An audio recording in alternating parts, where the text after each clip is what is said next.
and welcome to Z.Band, the ASEO show by and for youth. Four young voices, different paths, but one goal. Speaking with those who are reshaping the future. No filters, no intermediaries, just a real conversation.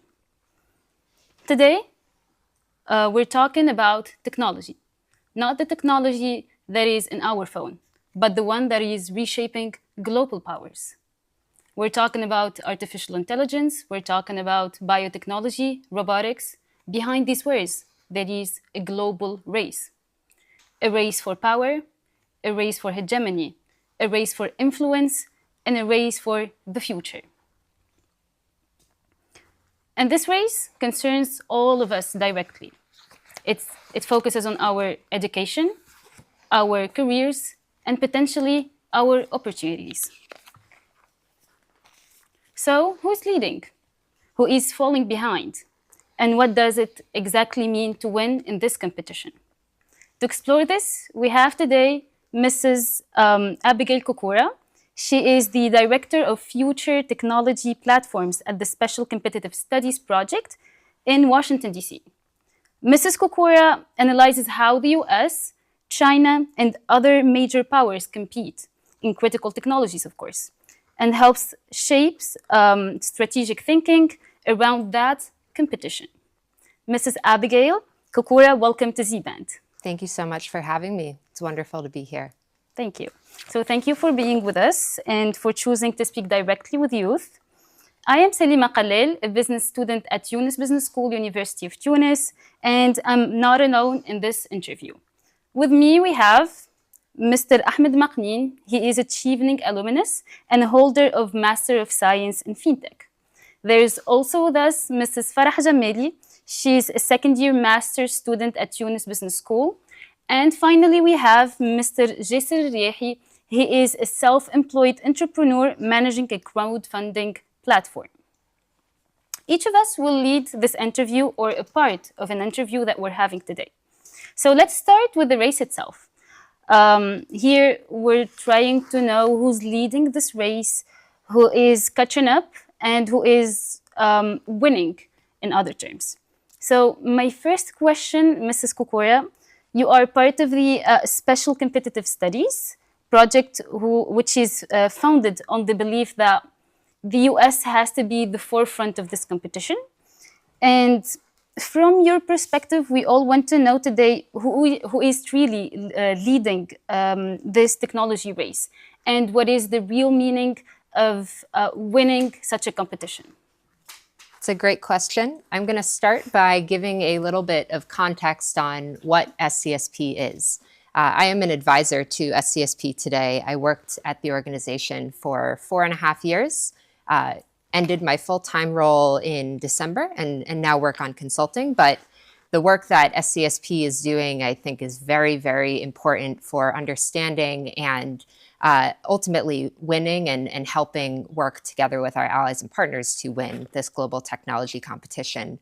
So the reason that the Special Competitive Studies Project, or SCSP, was created was on the heels of a national effort in the US Congress to understand artificial intelligence and its impact on national security. The co-founder or the founder of and chair of Google, Dr. Eric Schmidt, was the chair of this congressional commission called the National Security Commission on Artificial Intelligence that started in 2019 and was tasked by the US Congress with understanding where is the United States in AI today? How does it compete with other countries, and specifically China, in leading this technology? And how do we position and organize the United States to win that race? So that effort culminated in 2021.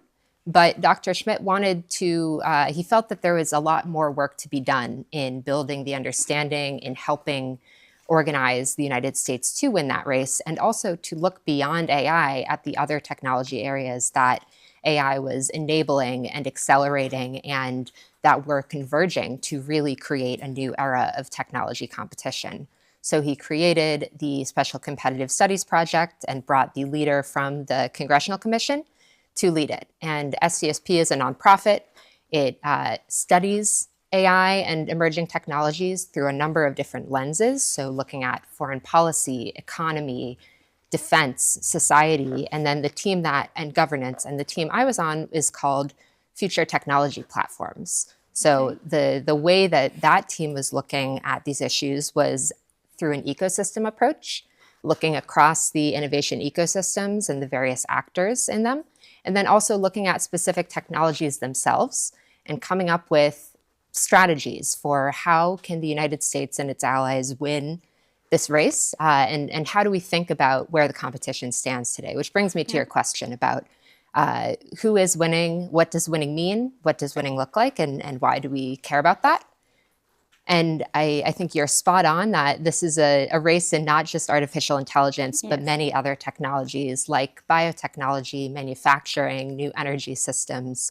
So the way that I like to think about this is we are at the cusp of an era where there are multiple general purpose technologies that are being enabled by and accelerated by AI, and they're converging and really changing the nature and pace of innovation itself. So if you look at historical eras of technology, there was electrification, where we got the light bulb, we understood how to create light. That was then built upon with the age of mechanization. We understood how to build and make machines, and we also continued to use electricity. There was the age of digitization, where we had the computer and we started to have digital worlds. We're now in an age of intelligentification, where we have AI that is combining and sticking and stacking upon all of those other technology eras. And then the next era that's upon us is not just AI in the digital world, but the physical and the biotechnical world as well. So we have AI, networks, and compute. So the hardware, the software, and the networks that make up our digital world, those are all races that the United States and China have really been competing in for the past 5 to 10 years. Yeah. I think where the United States has been really strong and at the forefront is in invention. So in having the startups, the innovation, the technological breakthroughs for new technologies and the capital markets to sort of build thriving startup industries and academia that really draws in talent from around the world.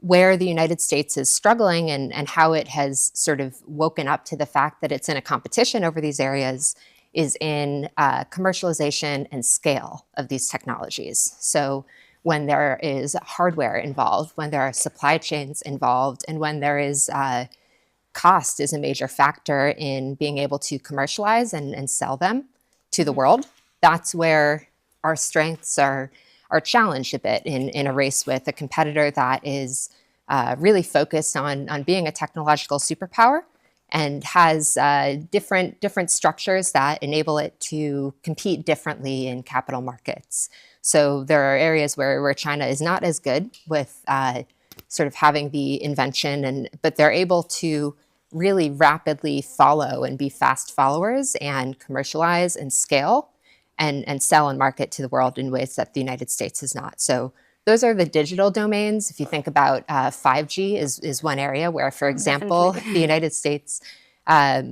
invented the technology itself, but it was China that really dominated the commercialization around the world. Semiconductors, another technology invented in the United States, and that there's been a major effort to onshore the supply chains, but it's a race that we once again found ourselves behind in. And AI is certainly an active area of competition. It's not something where you can say the United States has won for good. One, because there's many dynamics that make it competitive, like open source, for example. You cannot count on just the frontier models that are developed mostly by AI companies being the best in the world, because maybe they would be the most capable or likely most capable. But the open source AI models like DeepSeek have also proven to be very competitive. And it's not just a race about the quality of the model, it's also about adoption and which models are being used around the world. Yeah. And then the other piece is that it's an infrastructure race. So it's not just the models themselves, but it's the major compute power that is needed to power those models. That's something where the United States has policies that are seeking to constrain China. And then I think most importantly, it's the energy. How do you power these AI models, and what are the energy systems that are going to be able to power them long term? And that's an area where the United States is thinking about a lot. There are some really promising and interesting energy technologies in the future, like fusion energy, something I spent a lot of time thinking about. We can talk more about, and advanced nuclear and small modular reactors and things like that, geothermal. But these are all sort of at nascent stages or not yet being commercialized at scale, and it's not guaranteed that the United States will be in the lead. So we haven't even talked yet about the next wave of technologies like biotechnology, advanced manufacturing, energy. But what I'll just say there to wrap up is that this next set of technologies are really much more in the physical world and require patient capital. They require scale. They require time. They're hardware intensive. And the strengths that the United States brings are not necessarily going to be enough to succeed in those technologies. So I think a lot of policy time needs to be spent on that if there are areas that the United States cares to win. Yeah, thank you so much. Thank Absolutely. you for the inspiring answer. Actually, we entered like the few questions that we have, but I very much appreciated the link that we're gonna do right now, because now you're talking about the innovation of the US, however, the weaknesses in the part of commercialization. But if we want, for example, to compare and to put the United States, China, and Europe side by side, what is, according to you, the most fundamental strategic difference in how they're approaching AI, for example, or they're approaching in general the advanced technologies? For example, when we say we didn't put now Europe on the side, but of course they are also a global power that they are aiming to do this. So what is the answer? Yeah, I'll answer this question just about AI, but I think some of the answer applies to other technologies as well. Yes. I think with the United States, as I mentioned, the real strength and the strategic model is invention and innovation. So the combination of private capital, of thriving academic sector, of startups leads to really impressive and competitive inventions. So the frontier AI models we see are coming out of the United States. And I should say that's built upon and really a result of decades of investment in basic research in universities, in the national laboratory ecosystem that created the conditions in the ecosystem for that kind of invention to be able to occur.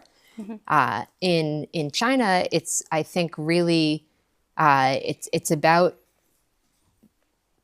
doing as much as you can through brute force and making the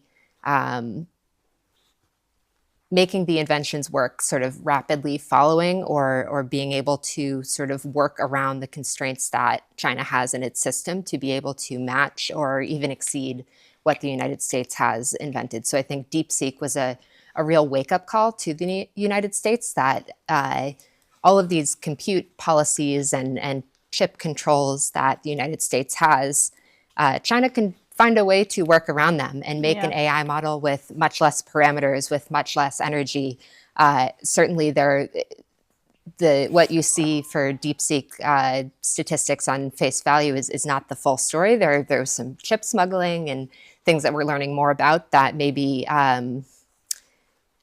made the picture a little bit more complicated, but working around the constraints to invent through brute force and sort of apply all the resources of the state to achieve progress and match, if not exceed, what the inventions are that are coming out of I think, mainly the United States. And then Europe, I think where Europe is really trying to lead is in regulation and governance of AI. So that's been a major focus of Europe and a policy conversation between the United States and Europe. But I think it's evident that Europe has been a leader in sort of charting and framing what the regulations and governance surrounding AI will look like.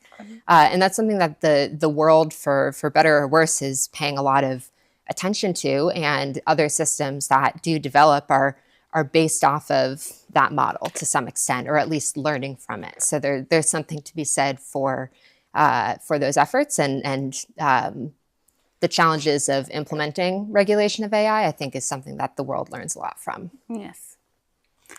So now we're talking a lot about the weaknesses or the strengths or of the blocks that we're talking about, China, US, and in Europe. So, and of course, we want to know your view about the most underestimated vulnerability today within any of these blocks. So when we're talking about Europe or China, what is actually pushing them down to not be the one leading at some point? For Europe or China, or can I answer for all America? of this? Okay. It's just like an example. Yeah, I think the most underestimated weakness is supply chains, and all of the materials and components and rare earth elements and minerals and materials. So everything from the subsystems down to the critical minerals that go into a product, I think is something the United States is really only starting to understand that it needs to look at, and that it needs to think about and proactively develop policies for. So AI is one example where we're starting to better understand the AI supply chains, and there's things that geopolitics, we won't ignore the fact that there's a major war going on right now in Iran, and that's affecting the supply chains for things like helium, which are important for making semiconductor components, and also LNG access for Taiwan and the energy it needs to build semiconductors. So we're learning in real time what the impact of supply chains can be. And I think as technology moves more into the physical world and involves things like biomanufacturing and advanced manufacturing, advanced materials, new energy systems, there will be so many more supply chains that we really need to master and think about. And that's where I think policy really matters, because it's not something the United States or any country can do on its own. It requires working with friends and allies and partners, and friend-shoring our supply chains, building sort of trusted networks for supply chains. And that's something that I think current US policy is not totally optimized for. I see. Thank you. So thank you, Mrs. Kukura. Absolutely. We've just outlined kind of the global picture for everyone, I hope. And now we're knowing, or we know who is competing, who is, and how and with which challenges they have, or which advantages they have. But of course, behind these national strategies lies a more concrete reality. Here we're talking about innovation ecosystems, we're talking about the companies, we're talking about research labs, and the partnerships that make all of this possible. So that's what we're gonna be having an answer for with Mr. Jisr Riehi, the self-employed entrepreneur managing a crowdfunding platform, with him. Thank you. Thank you for your answers. We have another questions about innovation and about partnerships. Great. The first question is about public-private partnerships are often described as the engine of innovation, but in practice, what does a partnerships that truly works look like, compared to one that only looks good on paper? It's a great question. I think that partnerships that are successful and meaningful are ones where the partner is bringing something to the table that their counterpart does not naturally or easily have access to on their own. So it's where different parts of the innovation ecosystem are bringing their strengths and combining them in a way that would not be possible if those actors were operating on their own. So I want to tie it to a piece of tech history, one of my favorite pieces, which is someone named Vannevar Bush in the Cold War, the early Cold War, was sort of the vision behind the, I think, original public-private partnerships of the US innovation ecosystem. So Vannevar Bush conceived of this triangle of academia, industry, and government, where those three nodes of innovation would come together and work on inventions. And so this was sort of the idea behind the national lab ecosystem that was developed in the United States as a place for scientific invention and collaboration. They were created originally for the Manhattan Project and for the development and creation of nuclear technology. But they have expanded, and there's 17 of them in the United States, 17 of these national labs. They're run through the Department of Energy, and they are the sort of houses of basic research and scientific instruments and public-private partnerships and inventions that are government-led. So where you got things like semiconductors and EUV lithography invented and certain battery chemistries came out of this national lab ecosystem. And so the labs have, in this model of innovation, have been around for a number of decades, more than a half century. And the past few years, there's actually been sort of a wake-up call that this triangle of innovation has kind of gotten warped. So at the time that they were created, the largest funder of basic research and R&D in the United States was the government. The amount of GDP dollars that went into basic research were significant, and the impact of that you saw through things like the labs and these collaborations with industry, academia, and government were very significant. But over the past few decades, the locus of innovation and the source of investment for R&D has shifted significantly to industry. So today, industry is the largest funder of R&D in the United States, and capital markets, so investors are one of the major funders and sources of innovation in the United States. Academia still plays a role, but the question of sort of the level of advanced technology that it even has access to because of the price of these things is a bit of a challenge. And the government, it is no longer the one in the driver's seat of innovation. It is sort of playing catch up to industry in a lot of ways, and still has the national labs that do amazing work. But this sort of nexus of the different nodes of the innovation ecosystem, it's not really a perfect triangle anymore. I like to say there's two new nodes that have been added to those three of government, industry, academia. There's private capital has become sort of a real locus of innovation itself. And then there's the crowd. So was it you who runs a crowdfunding platform? Yes. So you know this well. The individual and the collective sort of has a real role in the innovation ecosystem today. One person can build an app, run a company, create an empire, and also individuals can come together in things like crowdfunding platforms to really play a significant role in driving innovation forward. And there's things like the open source community that I think are a really good example of sort of how the crowd and the individual has an impact on the innovation ecosystem. And so I think public-private partnerships today, the ones that are successful, really think about this new geometry of innovation, where there are these different actors and understanding what the private sector brings to the table today, what the role of capital markets is, why academia is still an essential part of the equation, where government has expertise and facilities and scientific infrastructure that need to be combined together with these other ingredients, and then what individuals and the crowd are capable of on their own. I think successful partnerships sort of bring those together in novel ways, in unique ways, and that's where the magic happens for innovation. Thank you. It's clear. And we'll talk about the innovation, and especially about the USA innovation like DARPA, that is a benchmark model public funding that led to the internet, GPS. Exactly. And stealth technology. Is this a model that other countries can realistically replicate, or it's uniquely American?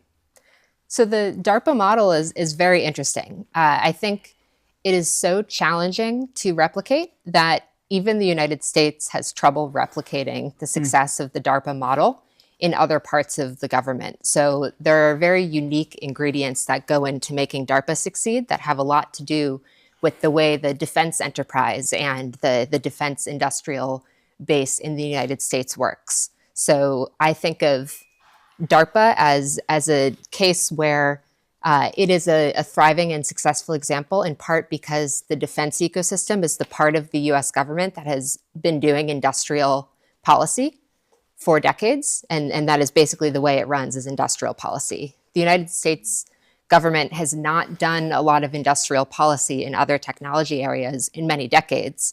It's starting to do so more with things like the Chips and Science Act and with bringing critical minerals onshore and thinking about supply chains and investments and taking equity stakes in mining companies and things like that. But I think in other parts of the US government, like the Department of Energy, they have an organization modeled off of DARPA called ARPA-E that is sort of bringing together, it's funding really early stage, interesting technologies and seeking to sort of unleash their potential with some government funding.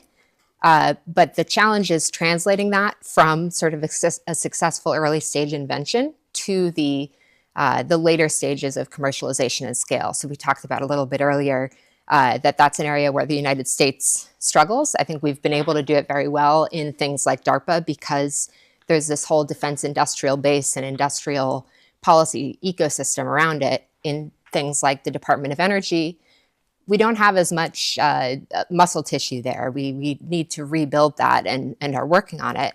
And then there's another DARPA model in the Department of Health and Human Services called ARPA-H, ARPA for Health, that is doing some very interesting work. It was created sort of in the post-COVID era, and it is doing a lot of sort of biotechnology invention and innovation that's very interesting. And then there's also one in the intelligence community called IARPA. And it's not clear that those three sort of modeled after DARPA examples are totally thriving and successful. I think they're really promising. And as the United States sort of works on building back those industrial policy and reindustrialization muscles, that they really do have potential to help be this bridge between early invention and then commercialization and scale. Helping cross the valley of death is a phrase we talk about a lot in US innovation policy.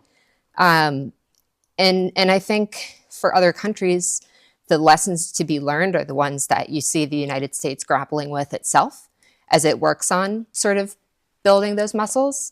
I think the ingredients are different in different contexts. But they require sort of each part of that innovation ecosystem bringing a strength that the other does not. So I think those, to the extent that those sort of ingredients and key roles can be replicated, I think it's a model that can be very successful in other contexts as well. Thank you. Especially, we're talking about USA, but we will talk about other countries, especially the countries for emerging economy seeking to build its innovation ecosystem. What is the smartest first investment to make? And what's the most common mistake you observe? Well, I won't promise that, or I won't pretend that I have much experience building innovation ecosystems myself. I'm coming from the policy world and have not really been in the trenches of this world. But from what I can observe and what I've seen, I think that, and where I see technology going, I think that the number one thing that will help any country and ecosystem really level up is getting really good at AI adoption and being able to leverage AI and the way that it is enabling and accelerating all other different technology areas, from biotechnology and medicine to manufacturing, to helping identify totally new materials, to integrating it into new types of manufacturing, to optimizing the energy grid systems. I think that an innovation ecosystem that gets really good at that and builds sort of the infrastructure around it is going to be able to navigate the world that is changing so much because of AI. And if it has different parts of its own innovation ecosystem that are sort of equally conversant and adaptable and flexible and sort of AI ready, I think that will be a major ingredient for success. Your last question was about the biggest sort of misconception or mistake. Yes. That I see. I guess I'll just take the easy way out of that one and say ignoring AI or thinking AI is nothing and meaningless maybe is the biggest mistake. I don't think it's something we can ignore. It is this sort of next general purpose technology that is unique among general purpose technologies because it is fundamentally changing humans' relationship with knowledge and information. So everything from perception to decision-making to communications to moving things around in the real world. That's something that AI can sort of augment and automate parts of.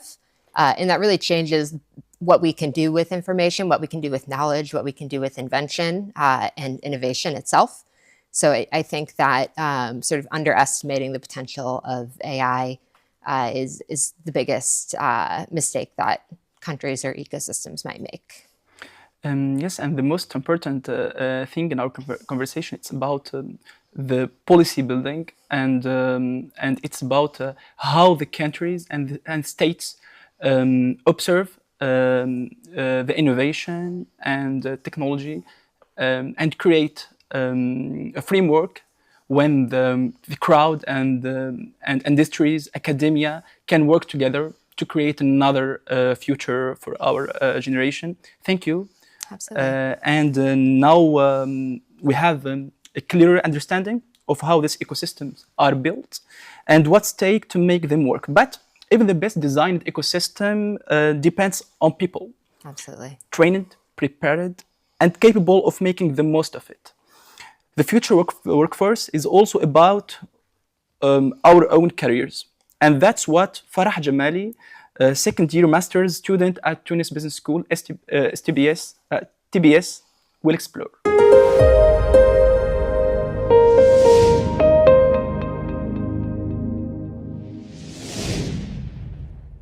Thank you so much, Mrs. Kukura, for this insightful conversation.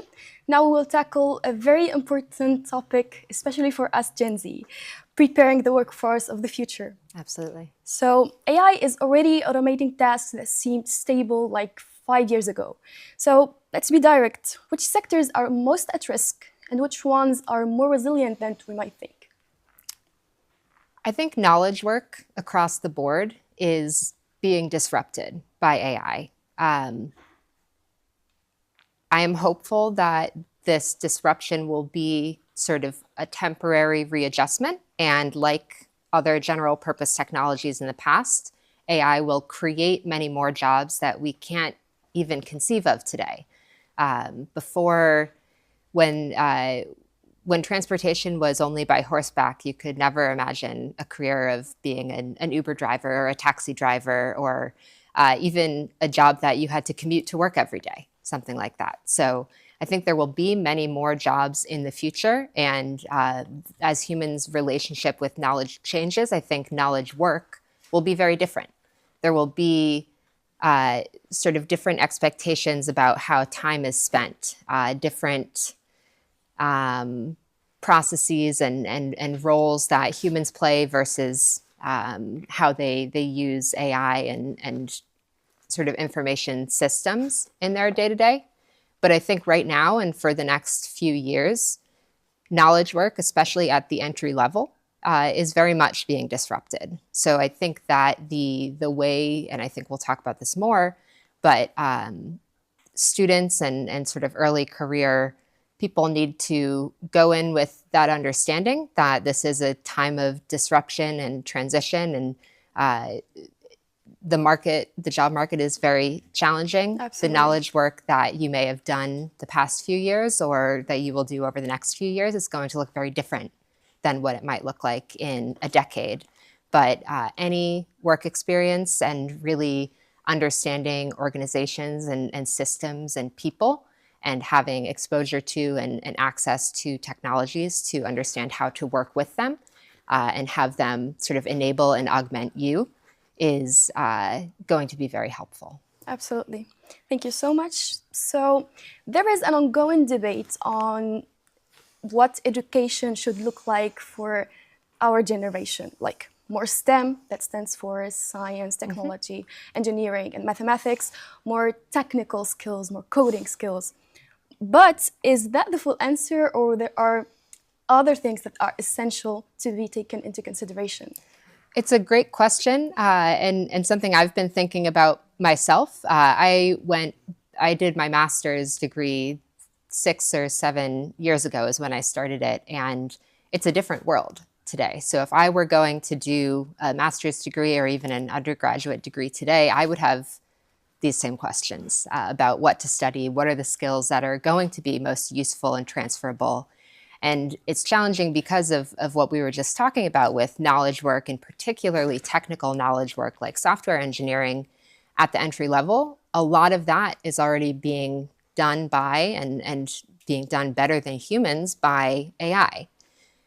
So I don't think that means that it's not worth learning, but I think that the parts to focus on are a little bit different. It's about understanding the systems that underpin these models and this technology. So for me, I'm not a technical person. I was not a woman in STEM. Maybe I could say a woman in STEM policy, but the most useful classes that I took in graduate school were about analytic frameworks and systems for understanding really the world and policy, but also AI. I realized that a class that I took where we learned Bayes' theorem and decision trees and game theory and econometrics, that's actually kind of how AI works, is these kinds of equations. And that's been weirdly useful in thinking about the policy around them. So I think having this sort of basic technical or systems level understanding of how the technology works is very helpful, because it allows you to understand what it is good at, what it is maybe not so good at, and where it is going. I also think being able to understand how technologies intersect and where they might be going in the future is very helpful. But then I think that the real skill that will be essential in this next phase of workforce transitions is being able to be a skilled generalist. So to be able to learn about something new, to learn a new ecosystem, a new environment, a new industry. And the thing that is essential there is to be able to understand the rooms that you're in, understand the contexts that you're in. So systems understanding of a workplace, of a company, of a sector, of an industry, of an innovation ecosystem. It's those kinds of skills and understanding, and especially of the people within an organization, that I think help you really navigate workplaces with ease and with skill.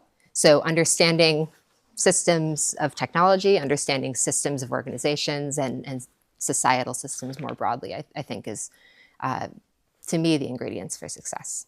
Thank you so much for the trick. So concretely, for students who are based here in Tunis and want to build a strong career in such high-paced and technology-driven economy, what are the 3 first steps that you would recommend or advise them to take? Another great question. I think that the steps are probably a little bit different for everyone, but I think the most important thing in a career is to develop relationships. So that is mentors, who are the people that have careers that you admire, that can help guide you, while recognizing that the trajectory of a career today is likely to be very different from something that a mentor or advisor may have experienced. For me, I would not have had access to or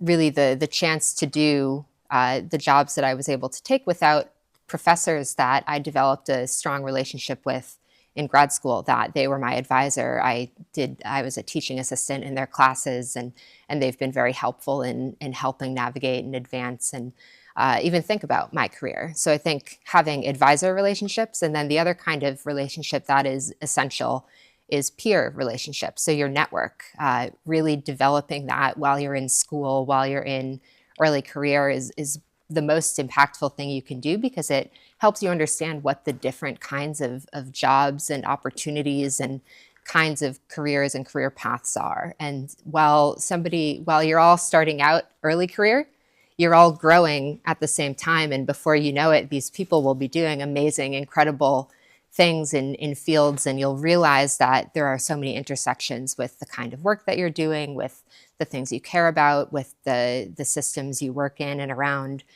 So I think your network of peers is incredibly valuable, as well as those advisor and mentor relationships. That was 2. So I'll give you one more, and that is really building a curiosity for and eventually an understanding of technology, and really experimenting with AI tools, adopting them in various parts of your life. I think that not ignoring AI, not pretending it doesn't exist or isn't a thing or is useless, but really experimenting with, staying curious about, and trying to see how it can help you level up. So can't forget about the people. Those are fundamental and core to your career, both in the advisor way and the peer way, and then technology to help you sort of level up your ability to navigate your career as well. Thank you so much. That was very insightful. Thank you. So skills, education, career pathways. Now we have a much clearer sense of what our generation needs to build. But beyond the tools, there is the question that many of us carry quietly: how to behave, how to decide, how to stay grounded in such high-paced and high-pressured environment. So that's the question of leadership. And that's the question that Ahmed Maqnin, Chevening alumnus, a holder of a Master's of Science in FinTech, will use to close this episode.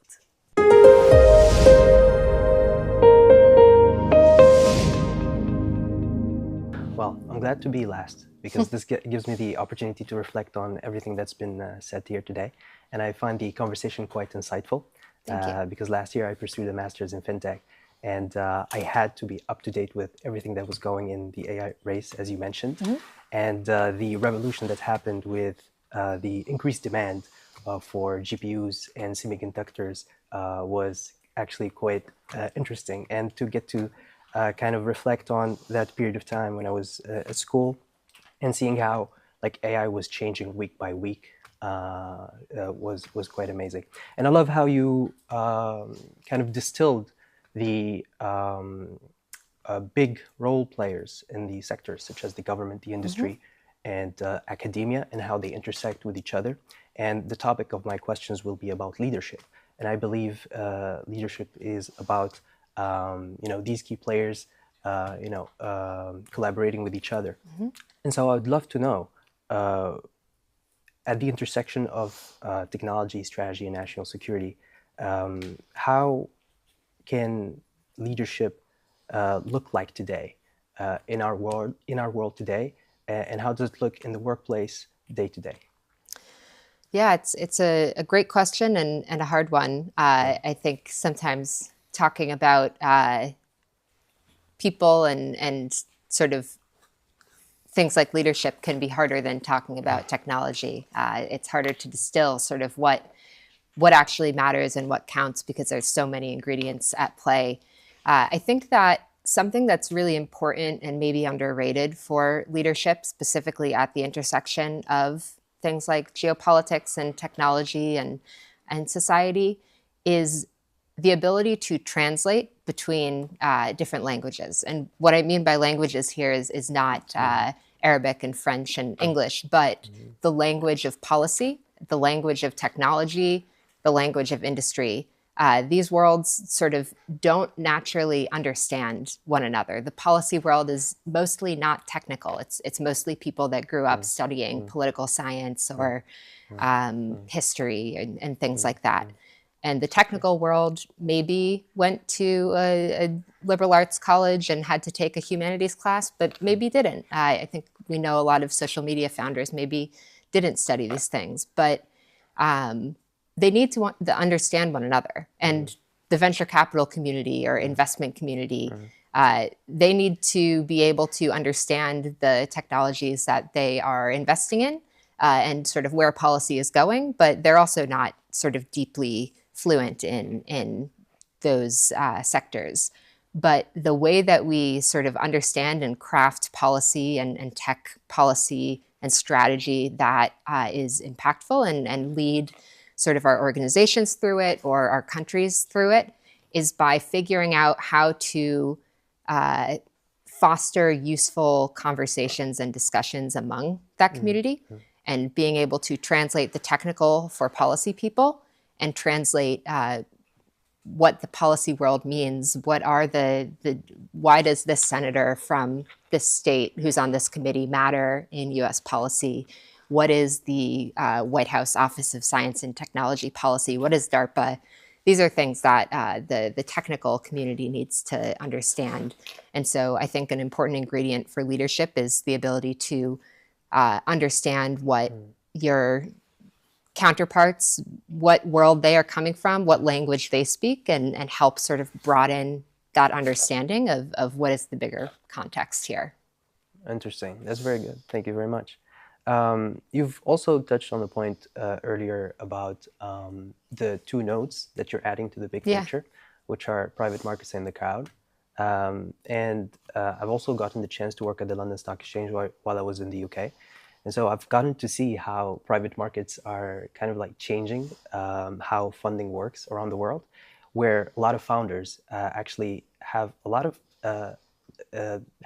like an easy time, let's say, raising funds through the private markets that they somewhat don't have to even go on a public market to have access to more funds, which is quite interesting. But I want to touch more on leadership. And so I want to know, according to your experience, what are one set of beliefs, a personality trait, and a skill that you think every leader must have? So personality trait, a skill, and a set of and a belief. Yes. I think that you need to have a belief that people are good, that people sort of have sort of an inherent optimism or sense of the world is a good place. It can be a good place. We can make it better. I think that a personality trait that a good leader needs to have is being a good listener. I think it's really important to not just lead blindly, but to understand what will make people want to follow. And how do you sort of craft a message and a culture and a community that is excited to sort of rise to the occasion of what you're trying to build so that you can set a goal and everybody's excited to help march to it. And then a skill, I guess listening could be a skill, but I'm going to call it a personality trait. Communication. Yeah, I think that a skill that you need to have to be a successful leader is high bandwidth. So needing to be able to juggle a lot and sort of task switch between different things and not be okay with not having time to do a deep dive into everything. I think most leaders would like to spend more time working on one thing and being able to get immersed in it than they have time for. But that is the point of leading, is to have a team that you are able to sort of delegate things like that to and build trusting relationships and have confidence that the people you are leading are set up to succeed and master those sort of sub-tasks and sub-areas that the leader themselves doesn't have time to get immersed in. So I think being able to recognize that and have the bandwidth for it and be able to successfully delegate is another ingredient for successful leadership. Amazing.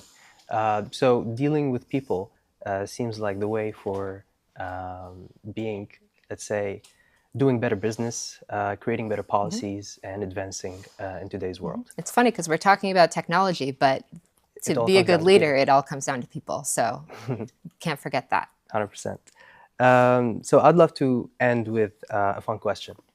If you were to travel back in time and meet your 20-year-old self, knowing all what you know today, what would be your advice to yourself in terms of leadership, knowing what you know today about technology and about what the world is like today in terms of AI and where it's going and where it's heading to?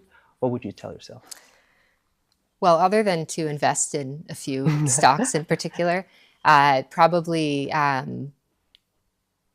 just to, I don't know if I would have any advice about sort of changing my path. It was a circuitous one. I spent the first few years of my career, my early 20s, working on Middle East policy, actually, and working at think tanks and in management consulting.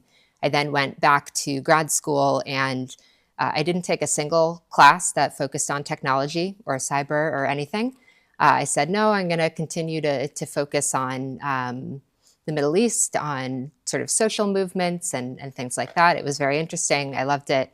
I don't use much of that in my work today, only a little bit, but I found myself in the technology world, and I realized I loved it because it is an area where there's so much white space and change happening at any given moment that sort of coming in with a fresh perspective is welcome, because there is so much going on and so many new things that the ability to sort of understand where things are going, how they're changing, do things like horizon scanning and thinking about where the technology is going. It's really an area that's ripe for change. So I think what I would tell myself as a 22-year-old is it's okay to not be an expert. You can jump into a sector, a new policy area, and learn fast and spend time not as a technical person, but really learning and understanding the community. So going in with no tech policy background, I then spent nearly 5 years really getting to know and understand the innovation ecosystem, the tech community, different sectors, convening biotech CEOs for 3 weeks to talk about where the technology is going, running a year-long commission on fusion energy with CEOs that are trying to bring fusion power to the grid, running a task force on robotics, bringing together generative AI CEOs. That's something my 20 or 22-year-old self never would have imagined that I could do and become sort of a conversant in. And I think being okay with not knowing everything about a subject and wading into it is something that I would say to get comfortable with. And also that life and career is really about getting comfortable with the uncomfortable. Yeah. I used to be terrified of public speaking. In my grad school class, I took a public speaking class, and it was the worst part of my week every week. And I don't think that I could have imagined doing something like this back when I was in grad school, but I've actually come to really enjoy it. So, I think your 20-year-old self would be really proud of you now. Thank you very much. I think yours would too. Thank you. All of yours. But I think just letting you surprise yourself is something that I would go back and say. And it's okay to not know where the path is going to lead. Planning, I think, is still a good thing, but your plans are never going to go the way you think they will. Amazing. Can I add one quick question? Because I don't think we'll get the chance to meet someone like you ever again. So I'd love to ask you one final question. With regards to what you know and what you've seen in the industry, what do you think we should be most grateful for with regards to the technologies that we're developing today? How can it improve our lives as a species? I think that we have more access to information and in new ways than humans have ever had. I think that's really scary in a lot of ways because it makes us question what our own role is going to be and what kinds of careers and jobs there are. But I think the kinds of opportunities it will unleash for humanity, for individuals, for society, is really something that all humans should be grateful for. If we're able to sort of harness it the right way, I think we really truly can do things like cure cancer and figure out how to put fusion energy on the grid and travel to other planets in outer space. And not to get too sci-fi or techno-optimist, there's plenty of challenges.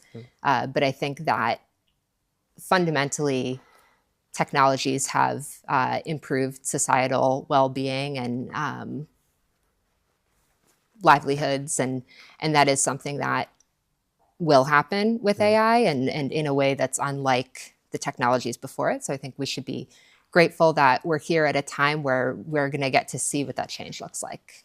Amazing. Thank you so much, Ms. Abigail. Absolutely. I found the conversation very insightful, very inspiring.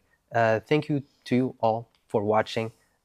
You've just watched Z.Band, the show where young Tunisians meet those shaping the future. Follow us on ESCE's social media channels. Goodbye and see you soon for a new episode of Z.Band.